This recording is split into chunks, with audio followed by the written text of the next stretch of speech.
Hey guys, Happy New Year. This is the time of year where a lot of us start telling ourselves that life is going to be different this year. We talk about change. We hope for it. We promise ourselves we're really going to do it. Overhaul our lives, our health, our relationships, our peace and sanity. And don't get me wrong, that's a good thing. We have every intention of changing. But we all know the saying, the road to hell is paved with good intentions. Change doesn't happen because we think about it. That is what we're talking about today. The uncomfortable truth we all know, but a lot of us would rather avoid. Nothing changes if nothing changes. Welcome back to the channel. I'm Rachel. If you're new here, we talk about resilience, sanity, growing up or growing older without losing ourselves, and how to stay healthy and human in a world that sometimes seems hell-bent on wearing us down. Now, I don't mean all of this in a cheesy Instagram motivational quote kind of way. I mean it in a real life, I'm tired of my own excuses way.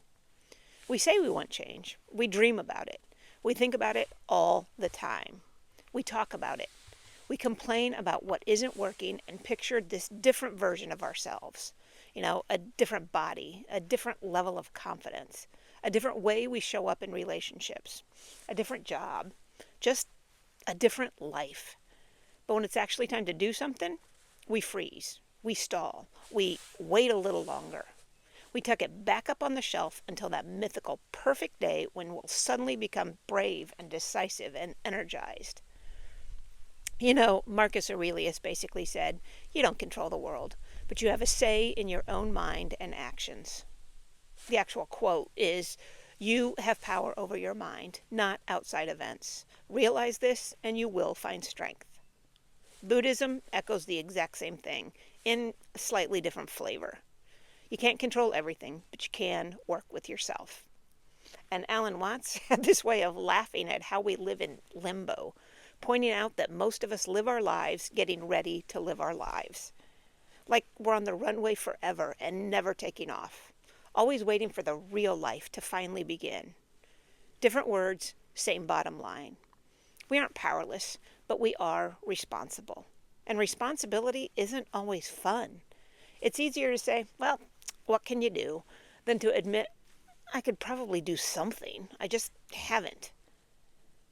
Okay, let's keep this grounded with some real life examples. There's the person whose life is boring. Nothing ever happens. Nothing ever changes. Every day feels the same. But when opportunities show up, invitations, ideas, chances to try something new, the answer is always, nah, I'm good. Because familiarity feels safe, even when it's dull and miserable. At least we recognize it, and after a while, we don't even notice that we've built our own little box and convinced ourselves it's the whole world. Then there's the person who feels walked on. People take advantage of them. They're always the dependable one, always the one bending, absorbing. They know people cross their boundaries, and they let them. And yeah, they resent it. They vent about it. They replay scenes in their head like, why didn't I say something? But in the moment, they laugh it off and let it go. Again and again and again. And life reads that as permission. Then there's the person who's exhausted all the time, worn down, foggy, not feeling good in their body. Now, I'm not talking about medical conditions here, just the everyday wear and tear of choices.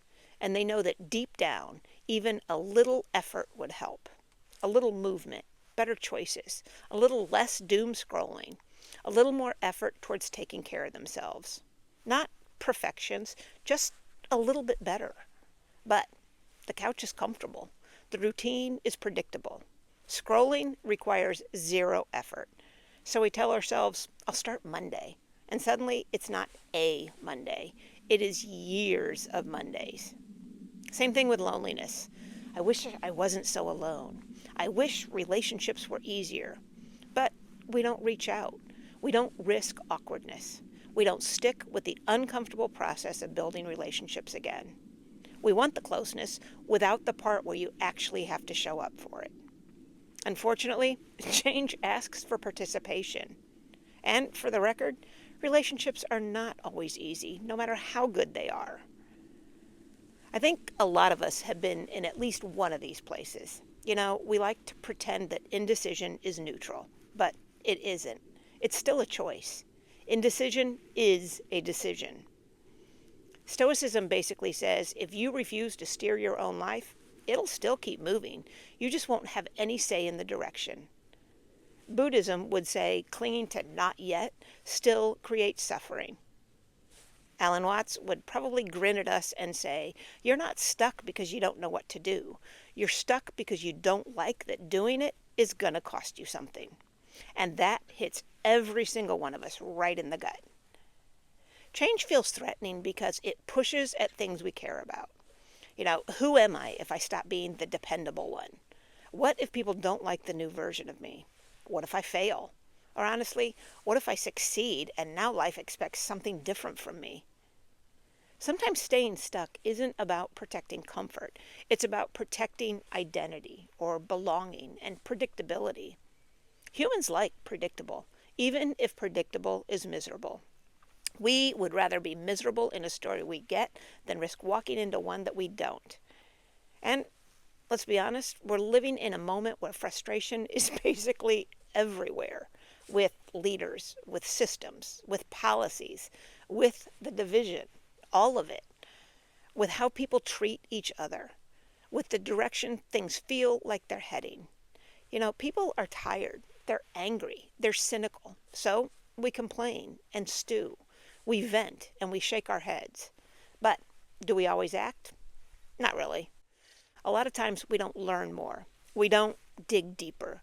We don't fact check or ask questions beyond the headlines or the sound bites. We don't admit when maybe we didn't really understand something. So sometimes we just repeat whatever someone else said. And before we know it, that becomes our opinion. We don't always get involved. We don't change how we show up or even have brave conversations. We don't do the slow, unglamorous work of actually participating in change. And then we declare that the world is hopeless, when sometimes we're helping it stay exactly the same.